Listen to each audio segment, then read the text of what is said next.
রয়েছে। তবে আমরা সকলে একটি কথায় একমত, সেটি হলো আল্লাহর জমিনে আমরা ইসলাম হুকুমত কায়েম করতে চাই।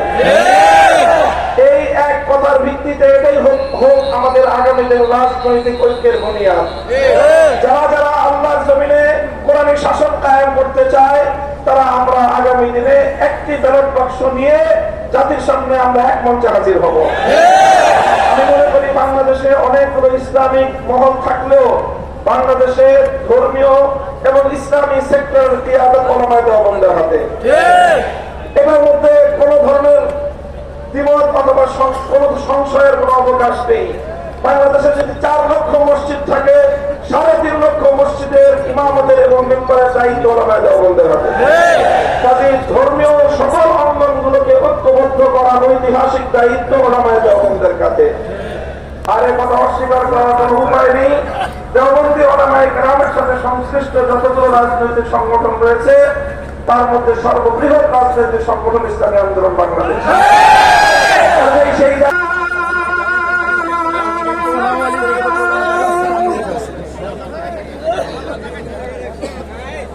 সেই ওলামা মাশায়েখ সম্মেলনে উপস্থিত ইসলামী আন্দোলন বাংলাদেশের মুহতারাম আমির পীর সাহেব চরমনাই সৈয়দ রেজাউল করিম হাফিজাহুল্লাহ, অন্যান্য শীর্ষ ওলামায়ে কেরাম এবং সমবেত ওলামা মাশায়েখ, আমার প্রাণপ্রিয় ধর্মপ্রাণ মুসলমান ভাই বন্ধুগণ,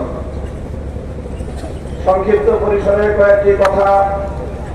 আজকের বাংলাদেশের বিশেষত জাতীয় রাজনৈতিক প্রেক্ষাপটে ওলামায়ে কেরামের সামনে ঐতিহাসিক সুযোগ এসেছে এবং সুযোগ আসার কারণে তাদের কাছে ঐতিহাসিক জিম্মাদারি এবং দায়িত্ব বর্তেছে। আমরা যদি আজকের এই প্রেক্ষাপটে আমাদের দায়িত্ব পালনে ব্যর্থ হই, ইতিহাস আমাদেরকে ক্ষমা করবে না। এই জন্য তাদের কাছে দায়িত্বের বোঝা। আমরা শুধুমাত্র একজন ব্যক্তি নই, যেমন ইতিপূর্বে অনেক ভাই বলেছেন, হযরত শাইখুল হাদিস আল্লামা আজিজুল হক রাহমাতুল্লাহ আলাইহির দায়িত্বের জোয়াল এখন আমার কাঁধে। হযরত পীর সাহেব মরহুম সৈয়দ ফজলুল করিম রাহমাতুল্লাহ আলাইহির দায়িত্বের বোঝা আমাদের বর্তমান হযরত পীর সাহেবের উপর।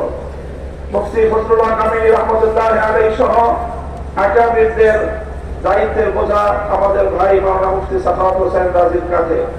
এমনি ভাবে আমরা বর্তমান প্রজন্ম আমাদের পূর্বসূরীদের রেখে যাওয়া একটি সুন্দর প্ল্যাটফর্মের উপর আজকে আমরা দাঁড়িয়ে আল্লাহর দ্বীনের কাজ করার সুযোগ পেয়েছি।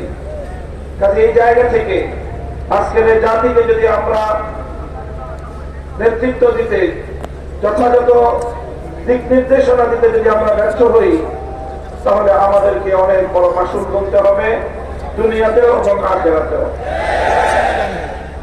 আমি আজকের যে জাতীয় চাহিদা, বিশেষ করে সারা বাংলাদেশের সকল ধর্মপ্রাণ শুধু নয়, যারা ধর্মকে ভালোবাসে অন্তত তারা ইসলাম প্রেমী সকল মানুষের অভিন্ন চাহিদা হলো ইসলামী নেতৃত্ব ঐক্যবদ্ধভাবে জাতির সামনে অগ্রসর হোক, জাতির সামনে উপস্থিত হোক।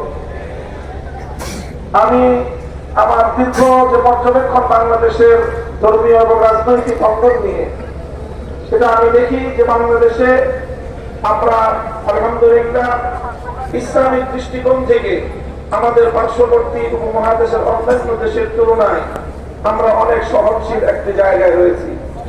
আমাদের বাংলাদেশে ইসলাম পন্থীদের মধ্যে পারস্পরিক ঈমান এবং কুফরের কোনো ইখতিলাফ নেই, মতবিরোধ নেই, যেটা আমাদের পার্শ্ববর্তী দেশগুলোতে রয়েছে।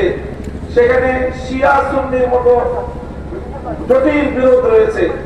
এরপর সেই সকল দেশগুলোতে আমাদের ওলামায়ে দেওবন্দ তারা নেতৃত্ব দিয়ে সেই শিয়া সুন্নি সহ অন্যান্য বাতিল পন্থীদেরকেও বৃহত্তর ঐক্যের মধ্যে তারা তাদেরকে সামিল করে জাতির সামনে ঐক্যবদ্ধভাবে নিজেরা উপস্থিত হয়েছেন। আমি মনে করি বাংলাদেশে এখন ইসলামিক অঙ্গনে 4টি পক্ষ রয়েছে, যাদের মধ্যে আমাদের মধ্যে বিভিন্ন শাখাগত, ফিকহি মাসআলাগত এবং বিভিন্ন আকীদার খুঁটিনাটি বিষয়ে ঈমান এবং তাওহীদ এবং রিসালাত আখিরাত ছাড়া আকীদাগত অন্যান্য কিছু বিষয়ে আমাদের মধ্যে মতপার্থক্য রয়েছে।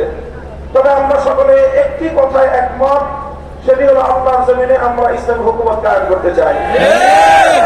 এই এক কথার ভিত্তিতে এটাই হোক আমাদের আগামী দিনের রাজনৈতিক ঐক্যের বুনিয়াদ। যারা যারা আল্লাহর জমিনে কোরআনিক শাসন কায়েম করতে চায় তারা আমরা আগামী দিনে একটি ব্যালট বাক্স নিয়ে জাতির সামনে আমরা এক মঞ্চে হাজির হব। আমি মনে করি বাংলাদেশে অনেকগুলো ইসলামিক মহল থাকলেও বাংলাদেশে ধর্মীয় এবং ইসলামী সেক্টর কিয়াদত ওলামায়ে দেওবন্দের হাতে। এটার মধ্যে কোন ধরনের দ্বিমত অথবা কোন সংশয়ের কোন অবকাশ নেই। বাংলাদেশে যদি 4 লক্ষ মসজিদ থাকে 3.5 লক্ষ মসজিদের ইমামতের এবং মেম্বারের দায়িত্ব ওলামায়ে দেওবন্দের হাতে। কাজেই ধর্মীয় সকল অঙ্গনগুলোকে ঐক্যবদ্ধ করার ঐতিহাসিক দায়িত্ব ওলামায়ে দেওবন্দের কাছে। আর এ কথা অস্বীকার করার কোনো উপায় নেই। দেওবন্দি ওলামায়ে কেরামের সাথে সংশ্লিষ্ট যতগুলো রাজনৈতিক সংগঠন রয়েছে তার মধ্যে সর্ববৃহৎ রাজনৈতিক সংগঠন ইসলামী আন্দোলন বাংলাদেশ। সেই জায়গাতে ইসলামী আন্দোলন বাংলাদেশের দায়িত্ব সবচেয়ে বেশি। আলহামদুলিল্লাহ, আমি সাক্ষী দিচ্ছি লাখো জনতার এই মজমায় আমরা হযরত পীর সাহেব চরমনাই সৈয়দ রেজাউল করিম সাহেব হাফিজাহুল্লাহর মধ্যে সেই উদারতা এবং সেই আন্তরিকতা আমি প্রত্যক্ষ করেছি, আমি সাক্ষী দিচ্ছি। এজন্য আমরা আশাবাদী আগামী দিনে ইনশাআল্লাহ আমাদের পক্ষ প্রতিষ্ঠিত হবে। এই জন্য আমাদের যে কথা আমরা একমত সেটা হলো আগে আমাদের ওলামায়ে দেওবন্দের নেতৃত্বে যে সকল রাজনৈতিক সংগঠনগুলো পরিচালিত হচ্ছে আমরা আমাদের মধ্যে আমাদের ঐক্যকে আরো সংহত মজবুত করব। ইতিমধ্যে আমির হেফাজত আল্লামা শাহ মুহিবুল্লাহ বাবুনগরী হাফিজাহুল্লাহর পক্ষ থেকেও আমাদেরকে সকল সংগঠনকে দাওয়াত দেওয়া হয়েছে। কাজেই ইনশাআল্লাহ আমরা আশা করছি যে অদূর ভবিষ্যতে অনতিবিলম্বে আমাদের ঘরানার সকল রাজনৈতিক সংগঠন আমরা শীর্ষদলা প্রাচীরের মতো ঐক্যবদ্ধ হব। এরপরে বাংলাদেশে অপর 3টি ইসলামী ধারাকেও রাজনীতির ক্ষেত্রে আল্লাহর জমিনে ইসলামী হুকুমত কায়েম করার জন্য তাদেরকেও আমরা তাদের কাছে দাওয়াত নিয়ে যাব ইনশাআল্লাহ। সেটা হলো একদিকে বাংলাদেশে আরেকটি অঙ্গন রয়েছে আহলে হাদিস সম্প্রদায় হিসেবে বিশাল একটা সম্প্রদায় বাংলাদেশে রয়েছে। আমার যতদূর জানা তারাও এই বিষয়ে বর্তমান অতীতের যে কোনো সময়ের তুলনায় উদার দৃষ্টিভঙ্গি লালন করছেন। ডক্টর আসাদুল্লাহ গালিব এবং মওলানা আব্দুর রাজ্জাক বিন ইউসুফের নেতৃত্বে আহলে হাদিস ভাইরা তারা রাজনৈতিক অঙ্গনে ওলামায়ে উম্মতের সাথে ওলামায়ে দেওবন্দের সাথে ঐক্য করার জন্য তারা প্রস্তুত হয়েছেন। আমাদের আরেকটি অঙ্গন রয়েছে যাদেরকে আমরা সুন্নি বলে জেনে থাকি, সেই সুন্নি ভাইরাও আমি আশা করি এবং আমার কাছে যতটুকু ধারণা তারাও ঐক্যের জন্য প্রস্তুত রয়েছেন। তৃতীয় যে আরেকটি গ্রুপ রয়েছে জামায়াতে ইসলামী বাংলাদেশ, যারা দীর্ঘদিন ধরে রাজনৈতিক অঙ্গনে আল্লাহর জমিনে আল্লাহর আইন বাস্তবায়ন করার স্লোগান নিয়ে যারা কাজ করছেন তাদেরকে আমরা উদাত্ত আহ্বান জানাবো এবং তাদের কাছে আমরা দাওয়াত নিয়ে যাব। এইভাবে ওলামায়ে দেওবন্দ যদি ঐক্যবদ্ধ হয়ে আহলে হাদিস সুন্নি জামায়াতে ইসলামী সহ ঐক্যবদ্ধ হতে পারে, বাংলাদেশে উম্মতের ওলামায়ে কেরামের কাছে জিজ্ঞাসা করা ছাড়া কোন রাজনৈতিক সিদ্ধান্ত গ্রহণ করা যাবে না। ইনশাআল্লাহ আল্লাহর নিজাম অনুযায়ী চলবে, কোরআনি শাসন বাস্তবায়ন হবে। ইনশাআল্লাহ সেই দিন আমরা দেখতে পাবো আমাদের হায়াতে, আমাদের জীবন দশায় দেখতে পাবো। আমি আশা করি আগামী নির্বাচন হবে আমাদের জন্য সেই ধরনের বৃহত্তর একটি ঐক্য জাতিকে উপহার দেওয়ার মোক্ষম সময়। আমি আপনাদের সকলের কাছে দোয়া চাই যে এভাবে যেন আমরা আমাদের ভূমিকাগুলো পালন করে যেতে পারি। বাংলাদেশ কেরামত মজলিসের পক্ষ থেকে আমি আজকের এই ঘর মজলিসে এই ধরনের কার্যক্রম পরিচালনায় আমাদের শতভাগ উদারতার এবং আন্তরিকতাপূর্ণ ভূমিকা পালন করার প্রতিশ্রুতি দিয়ে যাচ্ছি ইনশাআল্লাহ। আসসালামু আলাইকুম ওয়া রাহমাতুল্লাহি ওয়া বারাকাতুহু।